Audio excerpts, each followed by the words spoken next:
I liken starting a small business in Brazil a bit like being on a sailing boat with absolutely zero charts and zero weather information. So our idea was that we wanted people to enter the shop and be impressed, to say, wow, I've never seen anything like this. Hello and welcome to Brazil is Not for Beginners. Today I have an awesome guest. Nick Johnston is one of the founders of Bacio di Latte. If anybody has been to Brazil, you've probably seen their stores and their carts all around the airports and everywhere else.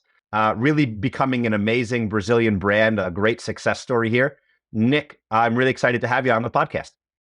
Hello, Isaac. Thanks for the invitation to share a little bit of our journey in Brazil, which is, as most gringos, fairly adventurous and fairly eventful. Yes, we're going to get into those events and those adventures for sure. So you're obviously, with that lovely accent, not Brazilian. Can you tell us a little bit about yourself and how you ended up in Brazil? How long do we have? As long as you want to take. We'll get outside the hour if I tell you the whole story, but I'll try and tell you the most condensed version. Excellent. My name's Nick Johnston. I'm 56. I was born in Edinburgh, Scotland. I've never lost my accent, despite living most of my life abroad. And it's quite a convoluted story how I arrived in Brazil. So I did a degree in business studies in Edinburgh. And probably the biggest lesson I learned there was the fact that I wasn't really cut out to do a 9-to-5 job. I didn't really like the idea of suits and ties, so that was another second one. And Edinburgh seemed a little bit conservative and a little bit old-fashioned, and I thought that there must be more interesting things to do. So when I graduated, I got in my car and I drove to Tuscany, and I got a job in a 5-star hotel. Now, the reason I went to Tuscany to work in a 5-star hotel is because actually, while I was in university, I had spent my summers working on private yachts in the south of France and Italy and earning my winter fund. That's a fun summer job. My friends would plant trees in Canada. So I went to school in Canada and they would go plant trees, but working on 5-star yachts sounds a little bit more exciting, I think.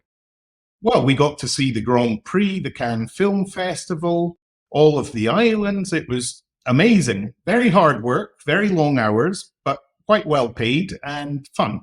So good experience. So after university, I got in my car, drove to Tuscany, and I thought, I can't go back to the oasis of yachting. I'll get a job in a 5-star hotel in Italy, just north of Rome, and I'll learn Italian, and living in Italy is not so bad. So I did that for a summer. And at the end of the summer, one of the captains of one of the boats I'd previously worked on came to me and said, what are you earning? Okay, I'll pay you 3 times more. We're going to the Caribbean, leaving in 3 weeks. Italian crew, Italian owner. What's your answer? So I got sucked back into the world of yachts. Then I did a series of jobs, and effectively it turned into 15 years of yachting. And the last one did a round the world trip, which was amazing. Very hard work, but we saw everything. We went to Antarctica, for example. Yeah, this sounds like it would definitely be a podcast in itself, these 15 years. Yeah. So the owner of this last yacht was Italian. Important little note here is that the chef on this boat, who was a very good chef, he used to make fresh gelato every day that there were guests on board. So I got to see and taste fresh gelato all the time. Of course, because we're in the middle of the ocean and maybe miles from land, it wasn't made with fresh milk. It was made with UHT milk, but it still tasted amazing. So that was one of the seeds planted there. After about 7 years on this Italian family's yacht, they asked me if I would help them build houses. So I ended up building 3 houses for them, one in London, one in Milan, one in San Moritz. Very high-end construction, very famous architect, absolute perfection in everything they did. Price wasn't the object, perfection was. And my job was to interpret which things would be okay for them and which things they wouldn't like. And I had to stop it and get answers and make sure that it wasn't going to be something that they wouldn't like. And of course, that meant to spend as much time in the building site. They didn't have to deal with English tradesmen. So I got to understand quite a bit of difference between British tradesmen and Italian style, which is quite a big jump culturally. I could imagine. So that became another seed in the project because effectively I'd had to project manage buildings and deal with different tradesmen and get results and get things finished and see a project from a piece of paper to a final project. I'm also hearing a strong need for attention to detail. Very strong. Which is, I think, something that comes through in a high-end product like the gelato you guys make. Well, this is funny. In English, we say the devil is in the detail. And your Brazilian will say, no, it's Deus está no detalhe. Yeah. And that shows culturally how much different the visions are. The reality is the devil is in the detail is because the detail is the hardest thing to get right. And that's where you need to solve it from an Anglo-Saxon point of view. Whereas from the Brazilian perspective, Deus está no detalhe is because perfection comes from God. Yeah. So very different outlooks to the same scenario. Anyway, after building houses for more or less 7 years, I spent quite a lot of time in Italy. You don't have video, but I can assure you I ate quite a lot of gelato over those years and my stomach shows. And you're doing okay for a man that is a partner at a gelato shop. You could be a lot worse.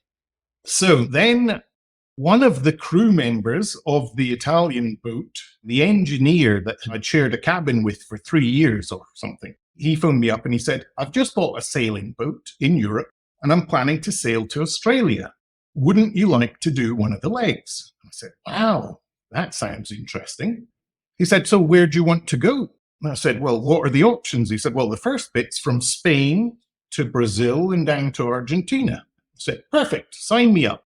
So a few months later, we departed from Spain, and then we sailed down to Cape Verdes, had Christmas in the middle of the Atlantic in the intertropical zone, commonly known as the doldrums, with no wind. And from Cape Verdes to Fernando de Noronha was 13 or 14 days, which is quite a long time to not see land, really. It sounds nice for a day or two, but I imagine after, when you're trying to move somewhere, it doesn't sound as good. Absolutely. Anyway, so we arrived in Fernando de Noronha. Fortunately for us, it was on the afternoon of the 31st of December. Good timing. So we went out for lunch. We tried our first caipirinha because we'd had nothing to drink for 2 weeks. And effectively, we had New Year in Fernando de Noronha. And by midnight, I lost count of how many caipirinhas I had.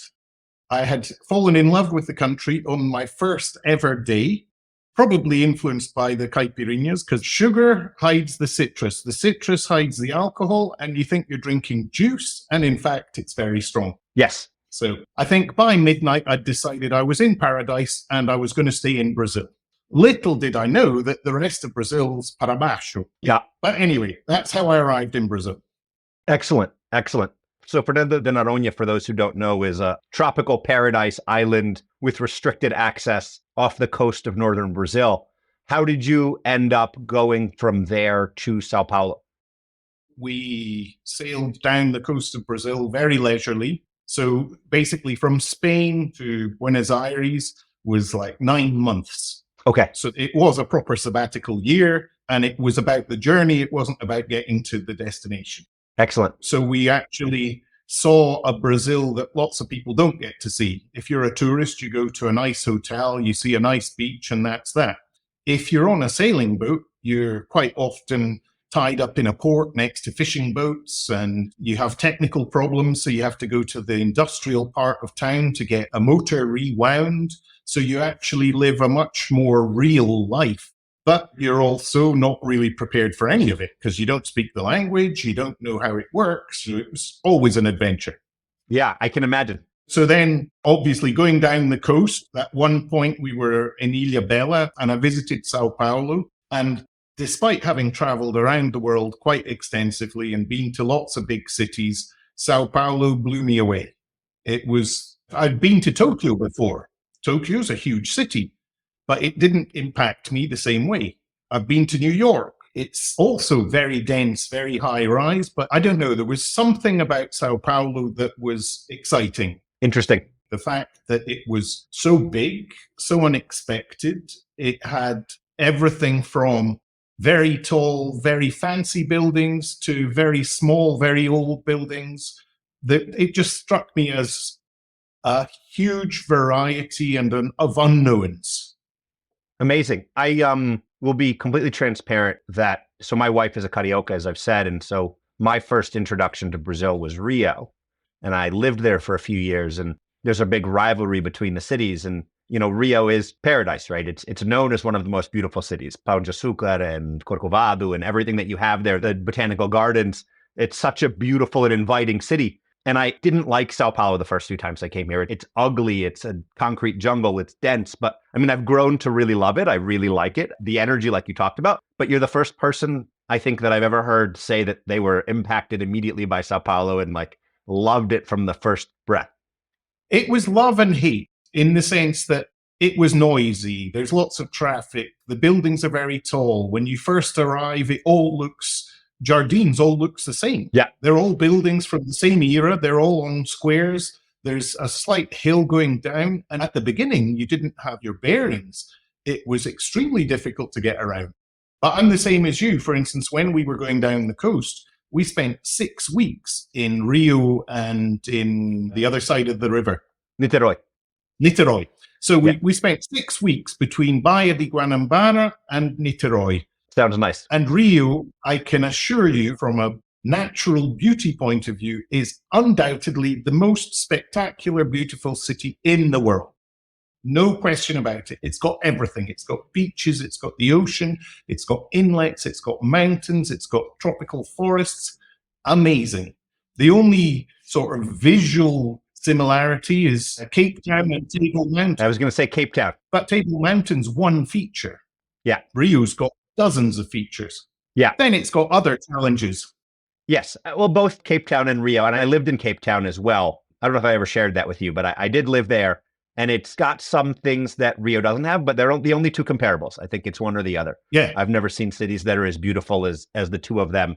And I think the thing about Rio that you get is how the beach is part of the city in a way that it isn't in Cape Town. So Cape Town has the downtown waterfront and has beautiful beaches kind of heading alongside the city, but not the same way that Rio embraces and loves the beach. But anyway, so you came to Sao Paulo, you loved it. And did you continue on the rest of the way to Buenos Aires, or you just stayed in Sao Paulo? I did continue. This was my first impression was, wow, I've never seen anywhere like this. This is interesting. What I would ever do, I had no idea. I hardly spoke any Portuguese at the time, but I'd had an interest. But then we continued down the coast, went to Buenos Aires, and about 6 or 8 months later, I moved to Sao Paulo and started a theoretical new life here, not really knowing where it was all going to go. Amazing. I think based on the amount of information that you shared and how high level you are, I think we did a pretty good job of condensing it. I think it sounded like there were multiple podcasts and documentaries that could be made about some of those different journeys of building luxury houses and sailing on luxury yachts and taking 9 months to sail from Spain to Buenos Aires. But I think we're at the point now where I'm interested in how the Bacio story started. So you said just now you came to Sao Paulo, not really sure what you were going to do. Previously, you've been eating lots of gelato, but what helped you come up with that idea? And were there other ideas before? How did the seed begin to sprout? Okay, well, it took a few years between me arriving in Brazil and starting to live in Sao Paulo, and Bacio starting was about 5 or 6 years. Okay. So in that period of time, I'd learned Portuguese. I did a project which was Sobrado, a fixer-upper in Zona Leste, okay, which was a little bit of a challenge. And of course, well, looking back, it looks obvious, but in Brazil, the idea of buying a property, refurbishing it, and selling it is not very common at all. No. Partially because property prices were very static for a long time, partially because the property market's very slow to sell. And at the end of the day, it was a project I could do. Financially, it wasn't worthwhile. It was 0-0 and a lot of time and a lot of headaches, but it was a good way to learn Portuguese and to understand a bit more of the dynamics of Sao Paulo. Yeah, that sounds like fun, but something you need a lot of patience for. A lot of patience and a lot of capital and a lot of time. Yeah. So about that time, I had spoken to the daughter of my ex-Italian boss, and she said, "Oh, Nick, I have some friends who've got a project for Brazil." Said, "I'd like you to meet them." And I was in Europe doing some other things. So I said, okay, I'll meet them. And I said, can you tell me what the project is? She said, no, I think you should hear it from them because I don't want to tell you the wrong story. And I was like, you're kidding. You're introducing me to friends of yours who have a project for Brazil that you think I might be compatible with. And that's all you're going to tell me. And she said, yeah, pretty much. Semi-blind date? Semi-blind business date. Yeah. So I met Gigi, who's Eduardo's brother. And, I forgot to tell you, this is another small detail, but makes part of the master plan. I had actually met Gigi and Eduardo, my partners, on the motor yacht 19 years before. Okay. They were friends of my boss's daughter, and they had come on a cruise to Indonesia, the Moluccas Islands. So I'd actually met my partners and their parents 19 years before the seed of Bacio was planted. Fun. So I did know them, but it was a long time earlier. So I met Gigi, and he said, so Nick, what do you think about a top-of-the-range gelato in Brazil? And I said, I'm in. He said, how can you say you're in? I said, well, I've lived in Brazil for more than 5 years. São Paulo is a very gourmet city. Yes, it is. There's lots of bars, lots of restaurants. There's lots of people who travel internationally. There's a really happening food and drink scene in São Paulo. But there's a couple, maybe two reasonable gelaterias. But I've also lived in Italy where there's a lot of gelaterias. And I can assure you, if we did above average Italian gelato in Brazil, it would be a recipe for success. And he said, can you imagine where we would put stores? I said, absolutely. Brazilians love shopping centers. Absolutely. In fact, between certain streets and shopping centers, there's an obvious space to put a proposta of something. And the idea was to do a chain. So the next question was, would you put any money? And I said, well, it's not that I have a lot of money, but what I have, I'm prepared to put. I believe in the idea and I'm prepared to commit resources. So that was the first instantaneous meeting. And then I met his brother, Eduardo, and his dad. And we decided, okay, we've now got all the pieces to make this happen because Eduardo previously visited Brazil on a community project. He'd seen the need for gelaterias. He and his brother were both very interested in doing something made in Italy. Obviously, the Italian market's saturated. So the idea of doing gelato in Brazil seemed like a good idea. And because I'd lived in Italy, I knew what good gelato was and I'd eaten lots of it. So that was a tick that box. And our idea was that if we took all of the best examples of what the best gelato in Italy is, so it might be serving your espresso with a small cup with a little sample of gelato. That's one thing. In Brazil at that time, everyone served a coffee with a little cup of sparkling water or something like that. But to do a little espresso with a small cup of gelato meant you had a mini affogato if you wanted. So that was novidade. Yes, definitely new. And so the numbers we calculated were, okay, if Italy has 34,000 gelaterias for 60 million people, and Milan and Greater Milan and all of the cities in the vicinity is approximately 2 million people. But Milan has 500 gelaterias. Yeah. Gelaterias or bars that have a gelato fridge, but places where a gelato aficionado can get their local hit of ice cream, gelato. Yes. So our calculation was, okay, Milan's 2 million people with 500 gelaterias. Greater São Paulo, including Guarulhos, Osasco, ABC, is approximately 20 million. Let's say our target market is possibly 10% of that. That's 2 million. That's Milan. Yeah. Let's say that your average Brazilian doesn't know gelato per se, doesn't consume as much. Let's say that we only get 10% of the Italian consumption figure. That's still 50 stores. So it seemed like a no-brainer. And that's just São Paulo. I mean, São Paulo's the epicenter of Brazil economically. So a good place to start. Yeah. So anyway, after that, Eduardo moved to Brazil, lived with me in my apartment. We set up the company and... That was 2010, right? Yeah. Give or take? 2010. Okay. So it took us a while to sort of find a ponto, register the name, design the logo. And at the beginning, you're kind of trying to do 100 things at the same time because you've basically got to figure it all out from zero.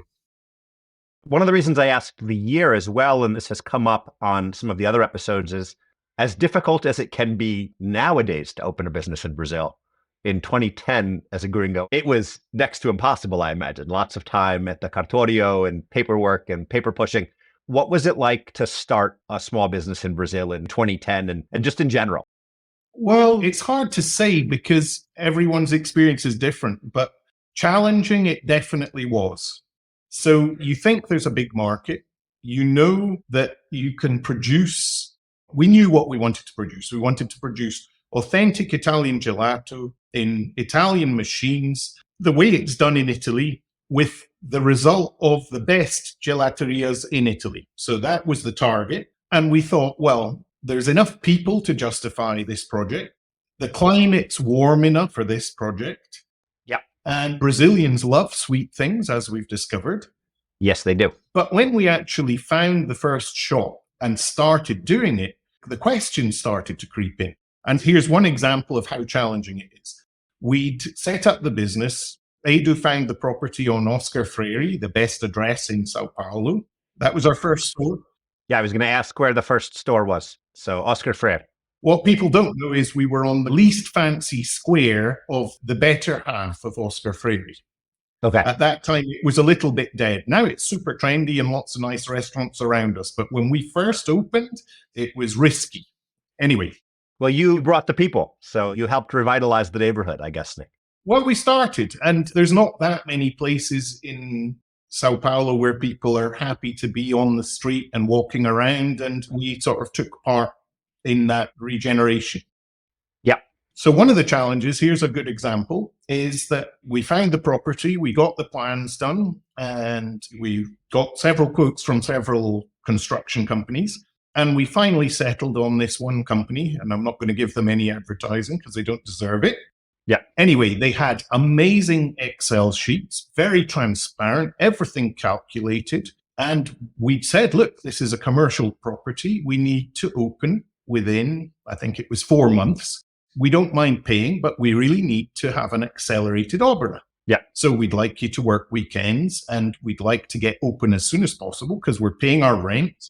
And the sooner we open, the better. And this was in about August. No, maybe a bit before August. But basically, we wanted to open for probably September, October, for summer. Anyway, our first lesson was don't trust every piece of paper you read because they started the obra and the very first weekend, there was no one working. Yeah, sounds about right. So we phoned them up and said, guys, we talked about this and we wanted to do an accelerated obra. And the idea, which we discussed together, was to do it at weekends. Of course, this is all in our fairly broken Portuguese. So they said, you can fine us. And there was a fine in the contract. And that gave us a little bit of security. Oh, there's a fine. So they're bound to work harder not to pay the fine.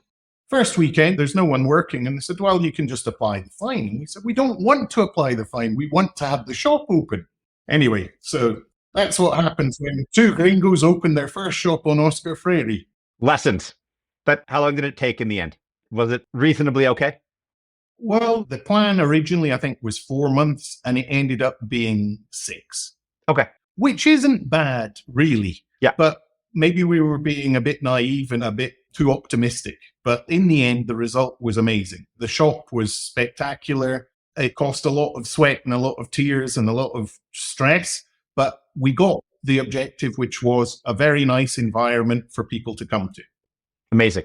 And in the meantime, of course, we had to do everything. We had to develop the brand. We had to create the products. We had to do the testing of the flavors. We had to hire the staff. But you couldn't hire too early because if it was too early, they wouldn't want to wait around for months. And if you didn't hire them soon enough, they would have absolutely no training before you opened. So it was a very challenging timeline. And when I think about it, I liken starting a small business in Brazil a bit like being on a sailing boat with absolutely zero charts. Okay. And zero weather information. So you're heading, You don't know how deep the ocean is. You don't know when the next Frenchy Frio is coming along. And you basically have to continuously adapt your course to get through the current problem. It might be too much wind, reduce your sail. It might be big waves, put in the storm shutters. It might be rocks, change direction. And effectively, that's what doing business in Brazil is like. I like it. I like that association there. So tell me about the first store and how you started to know that you were on the right track. Well, 2 months before we opened, we'd sort of become friends with our neighbors because they walked the dogs and passed every day. And the first day they'd say, "Oh, what's this going to be?" And you say, "A gelateria." And they say, "A what?" And you say, "Sorveteria." And they say, "Ah, ninguém toma no inverno." And we said, "Oh, okay." Yeah. And then they'd say, "Ah, non sei se es un bom ponto." And so we had quite a little bit of projection of our neighbors saying, "Oh, common table in the middle of the shop. No, Brazilians don't like sitting next to strangers." And we'd used ideas we had that we thought were good ideas. Yeah. And from various experiences from Edu and myself. And we'd tried to sort of put all of these ideas into an amazing shop. And when you heard all of these sort of doom and gloom stories, we started questioning, maybe we've got something completely wrong. Maybe there's a reason why there isn't gelaterias in Sao Paulo, or very few. And one of the big red flags that we were worried about was, why does Argentina have multiple chains of gelaterias? There's Fredo, Munchies, Outra Vez, and a series of others.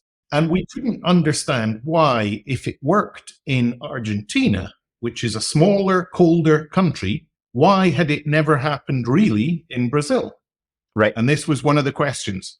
So I actually went to Buenos Aires to do a tour to see everything there, and ended up bringing back a sample of their gelato on the plane for my partner to taste because he couldn't go, and came back with dry ice on the plane. Nice. We tasted the gelato, and sure enough, in Argentina, they're everywhere. And we still couldn't explain why.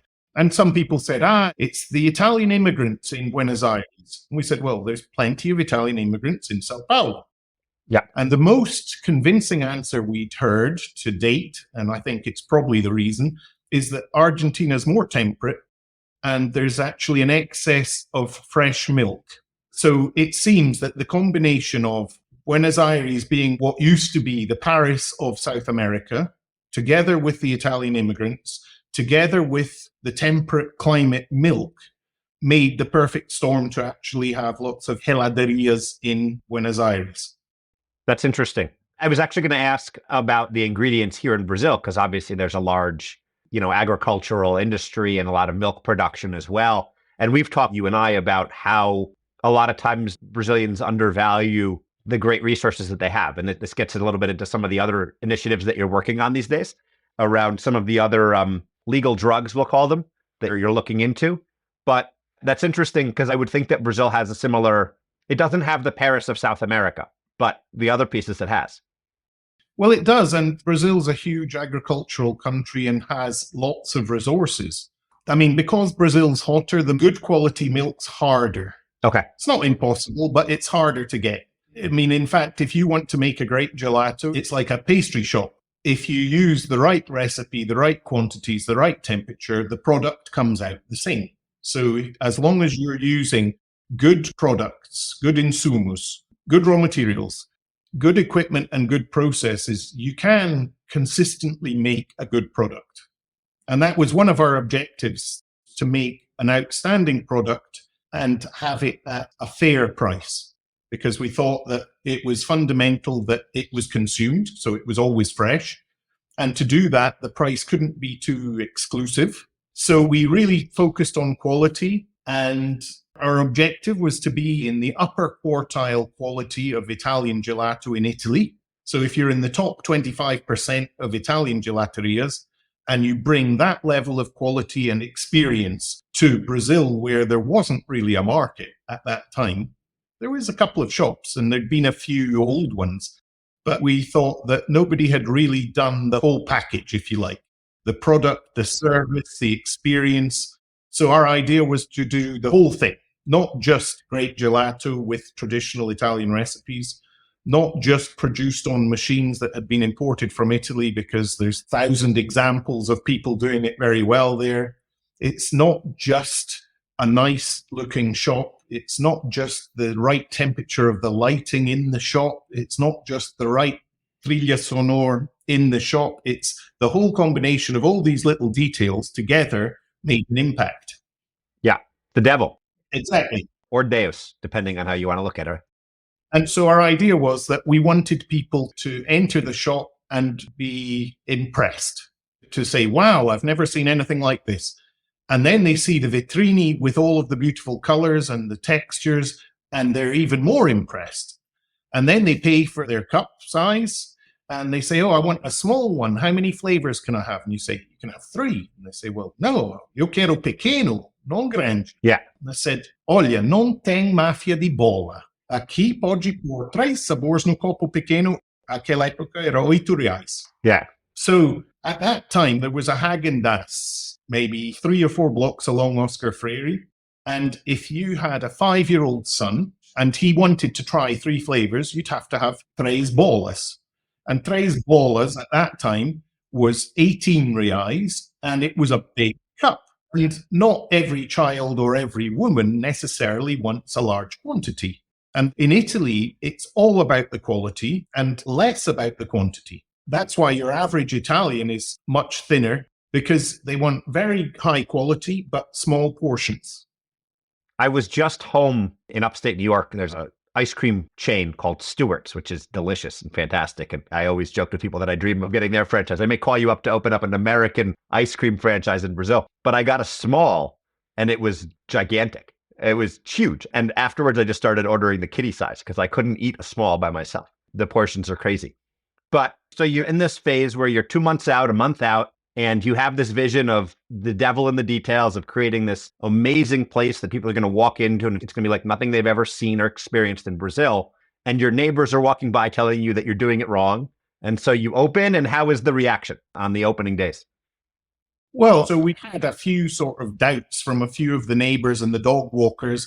And of course, me and Edu are scratching our heads saying, have we really got it that far wrong? I mean, on paper, it seems to make sense. The product we know, we don't have any doubt about the product. The number of people we know, there's no doubt that that's a lot of people. But perhaps there's something we don't understand. I mean, you never know. So we did have our doubts not long before we opened. Anyway, we finally opened on the 12th of January 2011. So we'd actually done a soft opening just before Christmas because the shop was ready. We technically could have opened maybe the 15th of December, but really 10 days or 9 days before Christmas is the wrong time to be opening a shop. Everyone's getting too busy for Christmas. It just wasn't the right time. So we decided we'd postpone the actual opening till January. And to put it in perspective, there was a few things that went very much in our favor that, looking back, probably were part of the whole success of it. The name Bacio di Latte was Edu's idea, which is kiss of milk. On one hand, it's a great name because it's a foreign name, and Brazilians, by definition, think that foreign things are probably better. Mm-hmm. So that was a huge plus. The minus was that if you say Bacio di Latte to a Brazilian, they'll write it as a Brazilian, Bacciodilate. So on Google, it's not quite ideal because it's a different name completely. But anyway, so the name helped for sure. Also, it was around the time that smartphones were coming out. Okay. And Instagram was in its infancy. This was 2011. I think it probably been out for about a year. There was a review site called Foursquare. Yeah, I remember that one. Which at the time was a fantastic review site because each user would post quite a detailed experience. They'd post pictures of the menu, pictures of the product, pictures of the staff, the ambience, and do a semi-professional review as an amateur. And it was the beginning of social media reviews, really.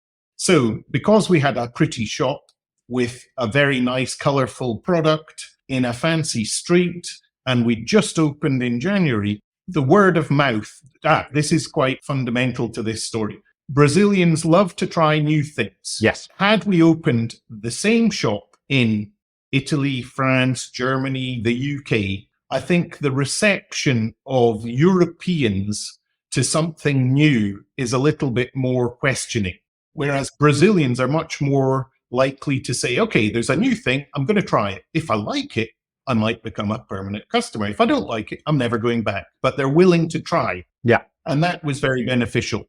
So between Brazilians being very sociable, sharing ideas about where to eat, where to drink, where to go, what to do. The magazine, at the time it was Veja, also makes a huge difference. And we kind of got the perfect storm of a very good product at a time when there wasn't much in that space, with quite a lot of spontaneous visibility. Yeah. And the queues, almost from day one, just grew and grew. Those help too. Brazilians love a line. I walk on Paulista sometimes and there's a line and I don't know what it is. And I just see people lining up. I don't think they know what it is, but it's a line. So they get in the line. Well, no, we had Brazilian friends who said, do you want me to come and just make a queue? Because Brazilians just join queues. And then they ask what it's for. Exactly. And we thought, man, you're joking. But it's true. The bigger the line, the more people who came. Yeah. And me being the Anglo-Saxon on the cash desk, I'd say, oh, I'm very sorry. How long have you been in the queue? Oh, 40 minutes, but it doesn't matter. And you say, that's terrible. And they say, no, I saw a few friends. The product's great. Everyone's talking about it. I want to be part of it. And you're like, okay. Sure. We went viral. Yeah, it was viral. And I mean, I don't know if you know the shop in Oscar Freire. I do. It's like 5 shops from the corner of Peixoto Gomide.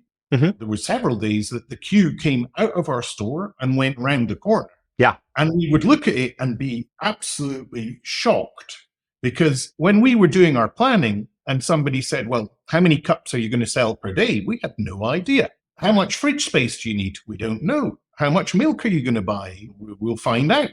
And it was all unknowns. And then we weren't prepared for this tsunami of people that arrived. Yeah. The limited supply increases the demand too, right? Because if you run out of ice cream before that person in the line gets to you, they might want to come back that next, oh man, I didn't get into that. I'm going to get there earlier tomorrow. Well, we know we had discovered FOMO before it was actually a concept. Yeah. The fear of missing out. And in fact, when we were speaking to people in the queue, they would say, oh yeah, I came from Zona Leste. And you're like, that's far away. Zona Leste? And they said, yeah, it's far away. And they said, yeah, but it's Sunday. There's no traffic. Anyway, it was a nice thing to do. Yeah. So we were quite shocked, literally shocked at how many people turned up and their reception. I mean, people loved the idea that you could have multiple flavors. We'd obviously got the price at a very sweet spot where obviously it wasn't going to be cheap, because certain products like the pistachio and so on are from Italy, because that's the best for that product. Going back to ingredients, the organic sugar and the milk are obviously Brazilian. The fruits are Brazilian, but certain things come from Italy as well. And what would happen on a Saturday afternoon, we'd run out of milk, literally. Our fridge wasn't big enough. There were more customers than we'd imagined, and we'd run out of milk. So myself and Edu would go to Pão de Açúcar, take pretty much all the fresh milk they had on the shelves, walk back into the shop with a queue out the door, and people would look at us carrying the milk and saying, you make it here? And we were like, yes, that's the whole point. And so that took a while. We ended up very soon having to make a camera fria, which was much more milk supply, and then putting in a second production machine because one didn't keep up with the demand. Anyway, the reception was extremely good, and the people that tried it loved it, and we got all sorts of feedback, and we sort of became adopted by Jardins.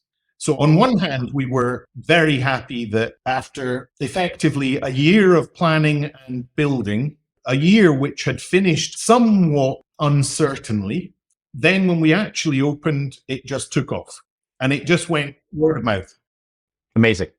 How quickly did you guys begin to expand? I remember, I think it was 2013 that I was living in Rio and my friend started telling me about, have you tried Bacio? I don't remember if I was in Sao Paulo visiting or if you guys were already in Rio, but can you tell me a little bit about that expansion, kind of how you went from one store to multiple, how you got into the different restaurants and some of the things that you did right and wrong along the way?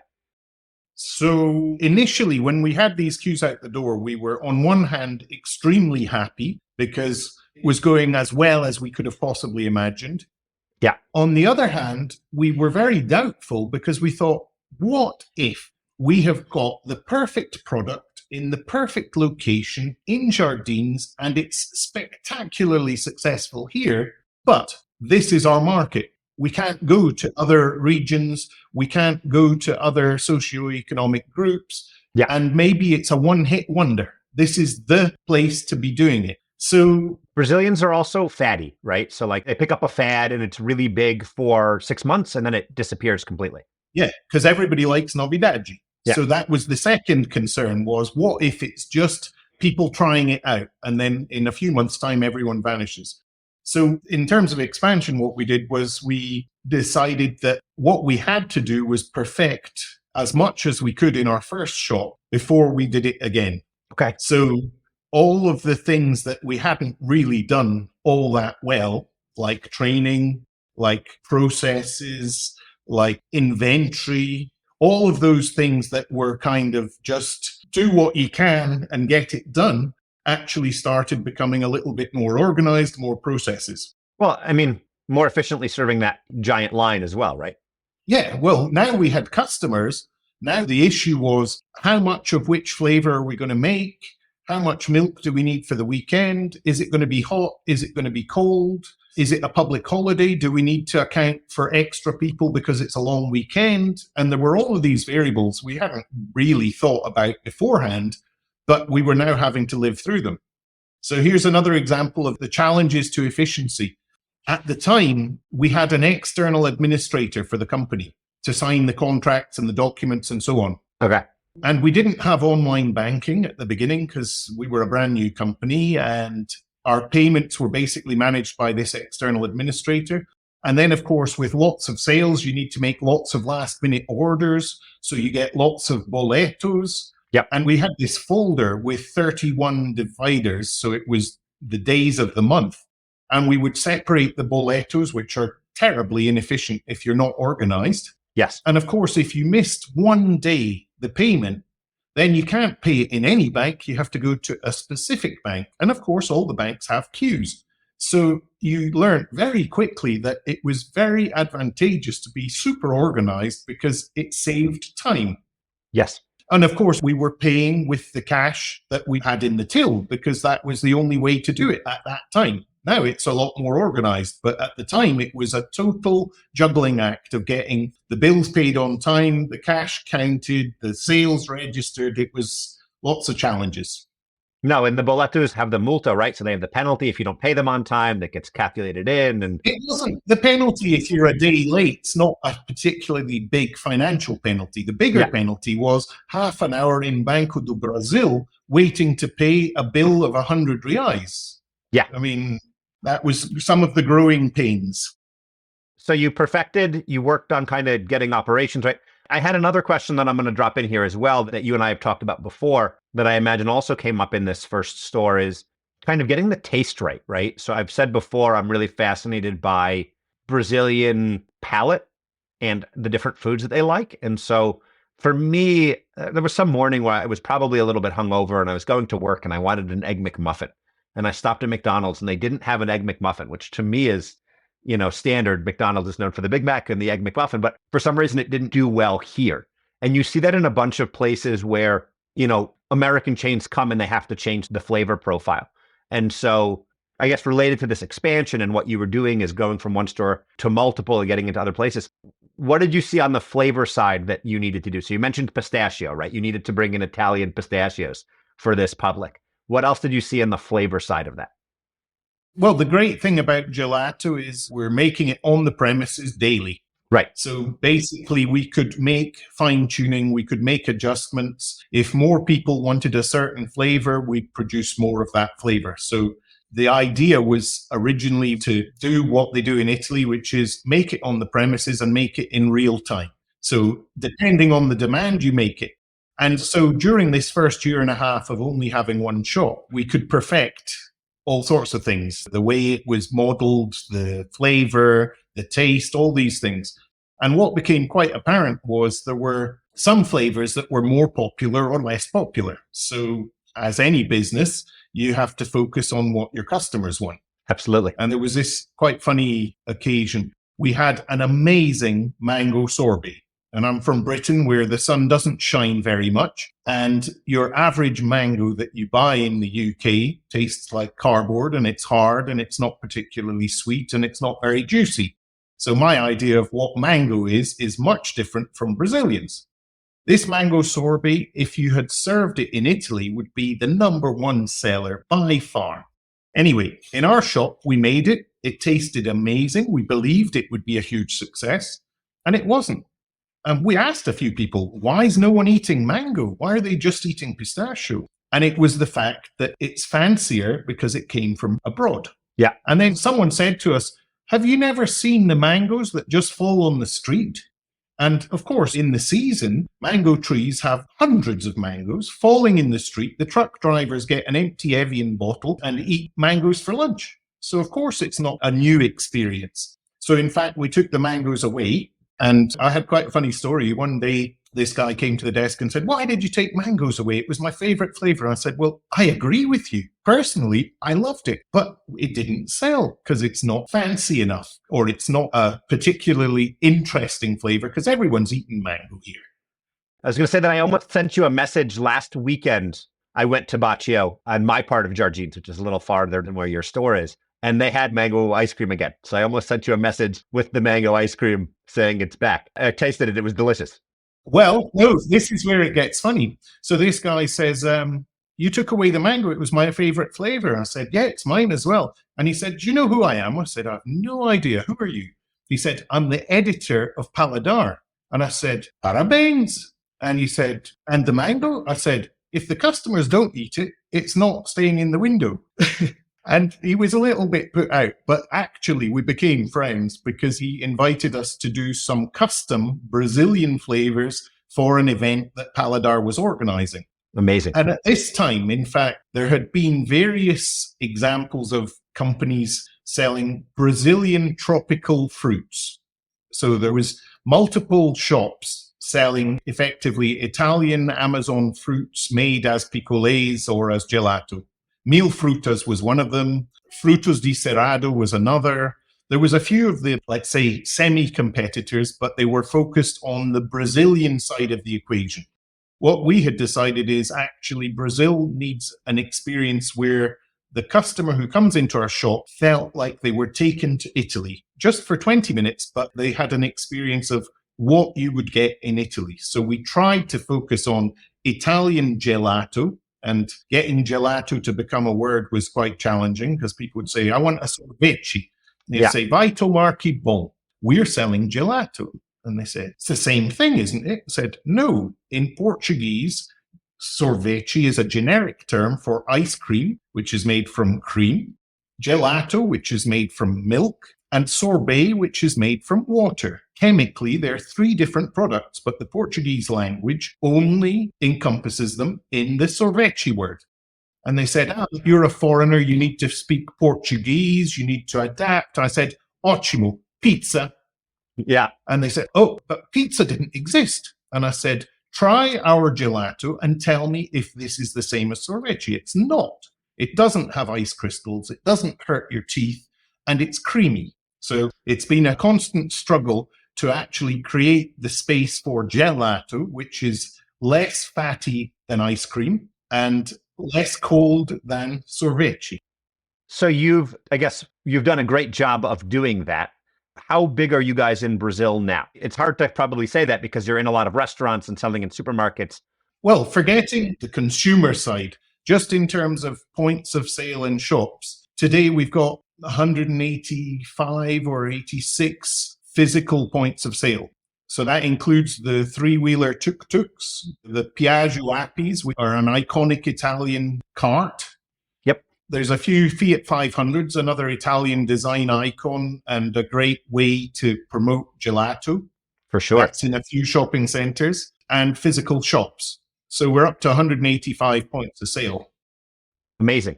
We've also got currently 4 stores in California, and we're in the process of opening another 2 next month, or end of this month maybe, and then another 8 next year. Amazing. Only in California? Only in California. Okay. And why California? Because Obviously, the easy option would have been go to Miami because it's close and it's hot and there's lots of Brazilians who would know the brand. That would be just the short-term solution. But the reality is, if you want to make a brand in America, what we've been told is you either have to do it in LA or in New York. Yeah. To make an American brand that gets potential national success. And it's probably easier to do it in LA, given the temperature of our product, than it is in New York. Yeah, you lose half the year in New York trying to sell ice cream or gelato. Exactly. And your rent's probably even higher. Yes, that too. Although I've eaten my fair share of Stewart's ice cream, like I said, in the wintertime. It's an addictive substance. But so you guys are huge now. You're, from my understanding, no longer involved in the day-to-day. And you are now working on a few other adventures as well. You've dubbed yourself on occasion a legal drug dealer. So talk about some of these other things you're working on. Okay. So Bacio was a success beyond our wildest dreams. We had no idea that it could grow so much. We were constantly surprised by the different opportunities that arose, the different spaces, the different cities, and it keeps growing. And today, Bacio is effectively, we're a corporation. And you're a Brazilian brand. We're a Brazilian brand. And okay, we set out to do a brand. We wanted to have a nice logo. We wanted to have a nice experience. Honestly, I think in our dreams, maybe 15, 25 shops was like the biggest dream we could have possibly had. And I mean, at the beginning, that looked like a very big mountain to climb. Yes. But over time, as things developed and as problems got solved and people got hired and negotiations happened and building started accelerating and training started perfecting and staff started indicating their friends, it just took on a life of its own. So it got pretty big pretty fast. And I've been the minority partner since the very beginning. And what really makes me tick is something new, is the challenge. It's the unknown. Yeah, you don't like the 9 to 5, you said. No suits for Nick. Yeah, and ironically ended up creating a company that was exactly that.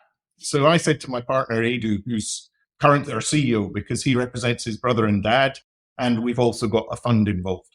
So Edu does the day-to-day and does it very well. We've got lots of professional people that do all the things I used to do a lot better than I could do because they're professionals, and that's what they do. Yep. I was doing a little bit of everything as well as I could. Whereas nowadays, in fact, I'd rather be doing different things. So I said to Edu, I'm thinking of doing something else. Is that okay? And he's like, absolutely. Why not? I mean, the business is growing. It's a success. We've got the team to do it. If you want to go and do something else, fine. So I actually did another project with some other friends, which was Jardim Botânico gin. Yes. So once again, it was very high quality, premium product in a market that we thought was growing with an experience. So we mounted a micro distillery in the center of São Paulo on the top floor of a bar called Drosophila in Rua Nestor Pestana. Excellent bar. Two of the partners are perfume noses, which was our secret weapon because perfume noses have an unbelievably acute sense of smell. And in fact, what is gin? It's perfume that you drink. Yes. So I've never heard of another gin company that has two perfume noses. Maybe one, but not two. So anyway, we spent a year, all of us traveled quite a lot. So we always brought back samples of things that might be interesting. We did blind tastings weekly, and we'd have flavor wheels where we would identify the flavors in these numbered cups or glasses.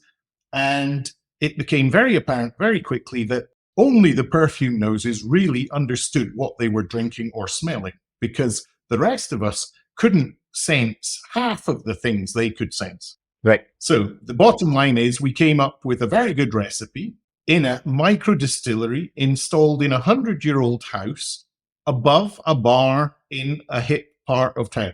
So that's São Paulo Urban Distillery. The upstairs bars open on Thursdays, Fridays, and Saturdays. There are some sensory tours that are advertised on our Instagram. So that's another project. And it's actually the same play script as Bacio. It's the quality of the ingredients, yeah, a well-managed and consistent process, a well-designed and well-promoted product in an environment where you can enjoy it. Yeah, and attention to detail. Attention to detail.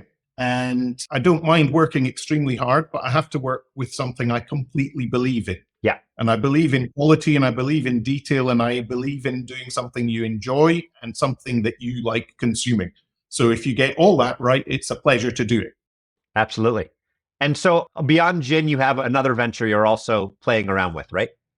More recently, I'm now Brazilian, I reckon, because I've been here for 20 years.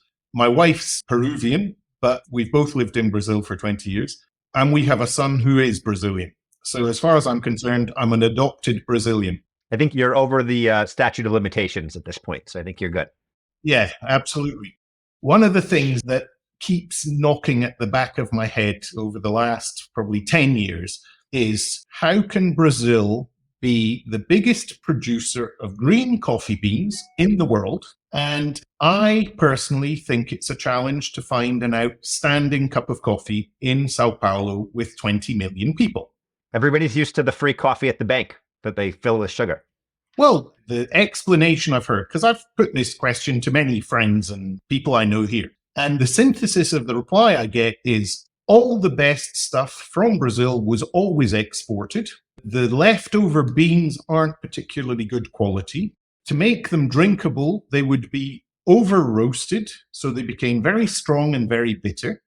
To compensate for the taste being very strong and very bitter, you add a ton of sugar. So you get a very oversweetened, bitter coffee. And that's the default taste of coffee in Brazil. And you can drink a coffee like that in any dentist, any bank, any pay sujo, anywhere. Yeah. But that's not what I'm interested in. I'm interested in, well, what if there was an opportunity to produce an amazing coffee from one of the many beans that grow in this country and actually produce something world class?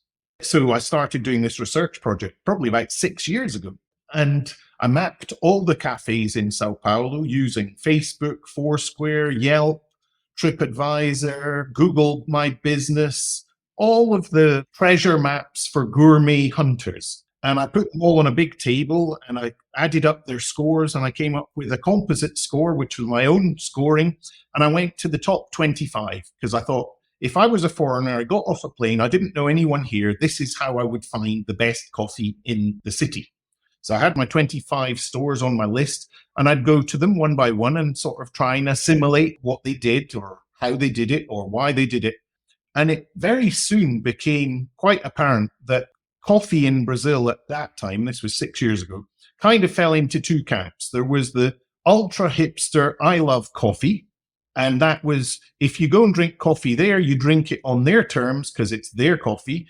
And if you're not allowed food, you're not allowed food. That's the rules of the game. And on the other extreme, you get the place that makes lots of coffee that's actually just brown water. They pay a bit more attention to the customer and do what the customer wants, but it's all for profit. Mm-hmm. And I think, well, just a minute. Between the hipster, I love coffee, but I don't really look after the customers and it's not really a viable business on one extreme, and the other side, which is I love business, I accept customers, and the coffee is just an excuse to take money off them. My vision is there's nobody in the middle offering an amazing coffee with great service, respecting the customer in a viable business. So Social Beans was born, and the idea is to source the best beans we can get in the country, roast them extremely carefully, and try to make something that is as good as anything anyone gets abroad. So we did do a pilot. I'm actually partner in another place, a bar called Fechado. And for a period of time, we actually had an amazing Marzocco coffee machine there with amazing beans roasted. Amazing. But it wasn't visible enough. It was more functional as a bar at night than it was as a coffee shop in the morning and brunch. So in fact, we paused the Social Beans idea there for the moment. And the idea is we're going to do some very precise roasting in the future and find a new niche for the coffee lovers amongst the Brazilian population. Amazing. Well, we will certainly get you back on to talk about that journey as that one goes on at some point in the future. and know that you have a customer here. I've accompanied you on some of the tastings and plan to do so again in the future. Well, so far, we're basically perfecting the product and the roast profiles on a small scale. The idea is we won't do huge scale, but we want to do huge quality at a medium scale. Yeah. I mean, if you think about wine in Brazil, 25 years ago, everyone drank vinegar because there wasn't anything else because of import restrictions. Mm-hmm. Then the first wine started coming. People started getting a taste for wine. More shops opened. More sommelier courses started. More subscription service started. And in fact, the growth of the wine market in Brazil in the last 20 years is huge. Yeah. And you can actually get anything from a very cheap and cheerful bottle to a very, very special, expensive bottle. It's all available, and everyone chooses how much it's worth to them and what they're comfortable drinking or serving to their friends.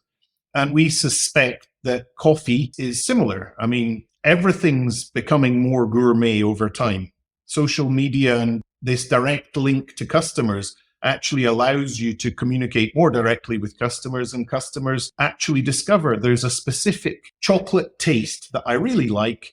And this very small bean to bar chocolate company makes a bar that I love. Yes. And it's not the bar that necessarily everyone will love, but it has the right portion of cacao. It's not too sweet. It's got whatever other ingredients you specifically like. And all of a sudden, you found your absolutely perfect chocolate bar.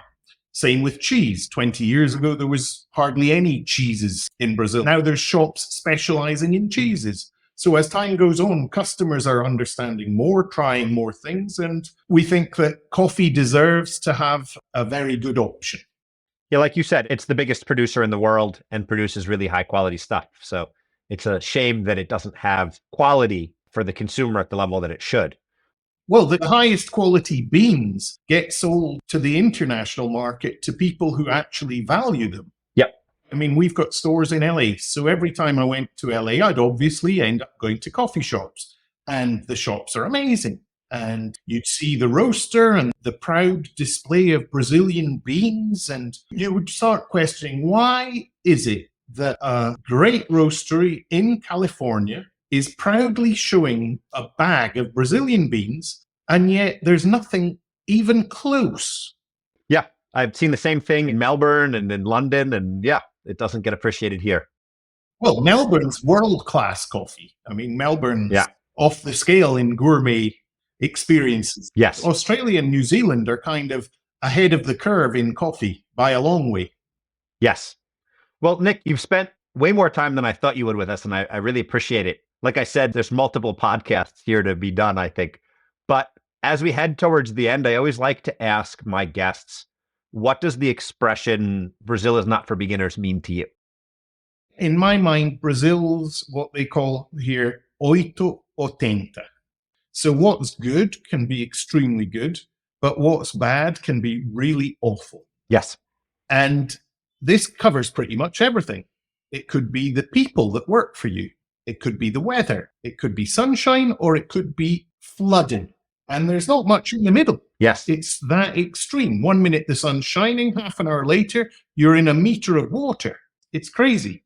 It's the same with products. It's the same with suppliers. You have some amazing suppliers that do miracles, that will bend over backwards. They'll deliver things that seemed impossible. And you'll get others that are a disaster. They don't deliver. So you never quite know what's coming. And what this means is you've got to actually be ready for absolutely anything all of the time. Sometimes you get good surprises because something comes earlier or they do something beyond your expectation. More often than not, it's later and it's not what you wanted, but you still have to give them the benefit of the doubt. And all of this requires jogo de cintura, another famous Brazilian phrase. So in America, in Germany, in Japan, in the UK, things tend to be quite black and white. What's right is right and what's wrong is wrong. It's fairly defined. Instead, in Brazil, it's never black and never white. It's always a shade of grey between the two. I'm an Anglo-Saxon from Scotland. I wasn't all that flexible. I was fairly quadrado in Scotland. I think going to Italy made me more Latin. taught me that being absolutely rigid and defined isn't necessarily the solution, because if something's too strong, it breaks. It actually has to be more flexible, like rubber, and adapt and not break. So in fact, becoming more Latino allowed me to accept the uncertainties and the unknowns. How's that? I really liked your analogy before as well about opening a store in Brazil is like navigating in the ocean with no charts and no scientific equipment. No charts and no weather system, and possibly a few technical faults along the way. Yeah. Feeling your way out and taking it as it comes. Yeah. You've shared a few different expressions with us already that you like to use, but I also always like to ask my guests if there's an expression that they think really represents Brazil to a foreigner, or a habit. I always talk about when my wife was pregnant, how strangers would touch her belly, that your belly belongs to the public, not to you. Is there anything that you really like as a foreigner that you think captures Brazil or that foreigners should understand? I think the best phrase to summarize all of my experiences in Brazil is probably a quote from Tom Jobim. And he says, "Lá fora é bom, mas é uma bosta. Brasil é uma bosta, mas é bom." In English, it means abroad, say the States, is good, but it's pretty shit. Brazil, on the other hand, is shit, but it's pretty good. Yeah. And I think that sort of shows the complexity that Brazil's not paradise. It's got all sorts of problems, but despite all the problems, it is an amazing place to be. Yeah, I can't agree more. Again, we went back to the States recently, and my wife walked into Target and she just said, "I miss this place." And you get great service. We have a couple friends who recently moved back to their countries and I think are getting that service culture. And they also terribly miss Brazil and the energy you talked about at the beginning when you came to Sao Paulo and some of the things about being in Brazil. And it's one of those things that things don't work here the way you necessarily want to, but when you accept that, there's amazing things also going on. Yeah, absolutely. No, and my plan is I'm in Brazil for the foreseeable future. But as we know, Brazil's not for beginners and things can change and you have to be ready for the unexpected. And every so often with the politics and the STF and so on, it crosses your mind, what if? So I do love Brazil. I'm betting on Brazil. We're doing things in Brazil. We're intending to stay in Brazil, but you still have to bear it in mind. Yeah. No, it's still a dynamic place and has all those aspects of dynamism. Absolutely. Nick, thank you so much for chatting with us, for spending so much time with me today. How can people reach you if they want to learn more about specifically the newer ventures that you're working on? I'm on Instagram. My name's Nick Johnston, São Paulo, SP. And if you're interested in gin, it's called Jardim Botânico Gin, and it's on Instagram. The location's actually called São Paulo Urban Distillery, also on Instagram. You can buy a bottle and get it motoboyed to you on the link in the bio of Instagram. The coffee venture's a lot newer. In fact, there's all sorts of things to do. If anyone's got suggestions about setting up web stores or how to arrange logistics for future coffee deliveries, I'd be very happy to hear, because it's a whole new tsunami to get through. And it'd be a pleasure to hear from any of you. I've heard some of Isaac's other podcasts and thought they were amazing and a great way to share a wealth of knowledge that everyone has to accumulate to survive. Thank you. Yes, you had a lot more to share, I think, than we had time for. And so maybe we'll have you on again in a little while to hear more about some of these newer ventures and how they're coming along. That would be great. Thank you for your time. Awesome. Nick, thanks again. Really appreciate it. Thanks everybody for listening. Hope you enjoyed the episode, and please do bug Nick about his gin and his coffee. Bye-bye. Thanks again for joining us. This podcast was hosted by me, Isaac Matzner. It was produced by Amanda Villela and edited by Veronica Medina. You can find more episodes on Spotify and Apple Podcasts, as well as on our Substack page. We love feedback, so please feel free to reach out to us on social media or via email at Brazil4beginners@gmail.com.